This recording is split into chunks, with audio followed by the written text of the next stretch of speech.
सबैलाई नमस्कार, म लक्ष्मण बुढा। हाम्रो यो बागवानी फार्म केन्द्रमा यो चाहिँ हाम्रो हाकिम सर प्रकाश पन्त सरहरूले यो पोखरादेखिबाट चाहिँ हाम्रो यो कफीको बिरुवाहरू ल्याउनु भएको हुन्छ र यो कफी वास्तवमा नेपालमा यो होइन 8 सालदेखि सुरुवात भएको 1995 सालमा होइन। तर पनि यो हुने भनेको चाहिँ 800 देखि 1600 मिटरको हाइटमा चाहिँ एकदम बेस्ट हुने हो।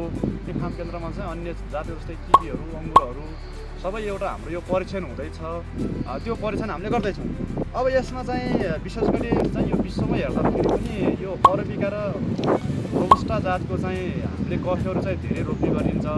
तर चाहिँ नेपालमा चाहिँ म्याक्सिमम भनेको चाहिँ अरबिका चाहिँ कफीको जातहरू चाहिँ रोपिन्छ। किन भन्दाखेरि नेपालको चाहिँ अरबिका जात चाहिँ 800 देखि 1600 मिटरमा चाहिँ सुटेबल हुन्छ। तर रोबस्टा चाहिँ 500 मिटरभन्दा पनि लो हाइटमा हुने भएको कारणले गर्दा त्यो विषय चाहिँ हाम्रो रोप्ने कार्य चाहिँ हुँदैन है। अब यसमा पनि अरबिका जातकोमा पनि के छ भन्दाखेरि त्योभित्र पनि यसमा हाम्रो यो बागवानी फार्ममा हामीले 3वटा भेराइटी ल्याएको छौँ। सेलेक्सन गेट त्यो हामीले चाहिँ घाँससम्म रोप्यौँ। अलि त्यो कम हाइटमा हुने भएको कारणले गर्दा होइन, लगभग 800 देखि 1100 समथिङ हाइटमा हुने भएको कारणले गर्दा अब यहाँ हामीले चाहिँ पनि यो पाकामारा भन्ने चाहिँ हामीले यो जातहरू चाहिँ ल्याएर यहाँ ट्राई गर्दैछौँ। यो भनेको लगभग 1100 देखि 1600 मिटरको हाइटमा हुन्छ भन्ने छ। अब कफीको जात योभन्दा धेरै हाइटहरू चाहिँ खासै सिफारिस गरिएको छैन होइन। त्यो भएको कारणले गर्दा अब यसमा चाहिँ हामीले रोप्दाखेरि चाहिँ धेरै कुराहरू चाहिँ ख्याल गर्नुपर्ने हुन्छ। यसमा अन्य चाहिँ हाम्रो यो स्याउको ओखरको बिरुवा जति चाहिँ 1 मिटर गएर चाहिँ खाडलहरू बनाउनु पर्दैन। यसमा सिप चाहिँ हामीले आधा मिटर अथवा 45 सेन्टिमिटर चाहिँ गहिराइ, 45 सेन्टिमिटर चाहिँ चौडाइ हामीले खाडलहरू बनाउनुपर्छ। हामीले खाडल चाहिँ बनाइसकेको छौँ। त्यस रोप्ने यो कफीको सिजन भनेको चाहिँ जेठ असारमा हो वास्तवमा।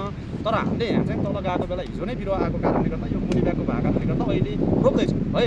कति मिटरको चाहिँ दुरीमा रोप्नु पर्ला भन्ने पनि होला। किन भन्दाखेरि यो कफीको बोट चाहिँ धेरै ठुलो नहुने भएको कारणले गर्दा हामीले 2 मिटरको दुरीमा चाहिँ रोप्दाखेरि एकदम सुइटेबल हुन्छ होइन।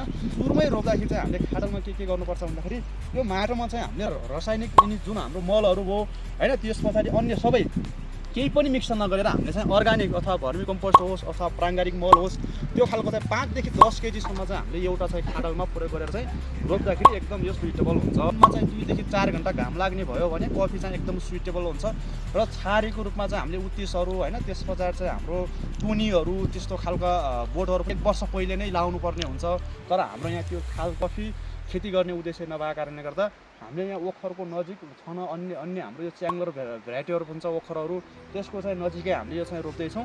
र यो यदि चाहिँ तपाईँहरूले कफी खेती गर्दै हुनुहुन्छ भनेपछि केही जिज्ञासा भयो भनेपछि मजासँग डिटेल रूपमा चाहिँ सोध्न सक्नुहुनेछ।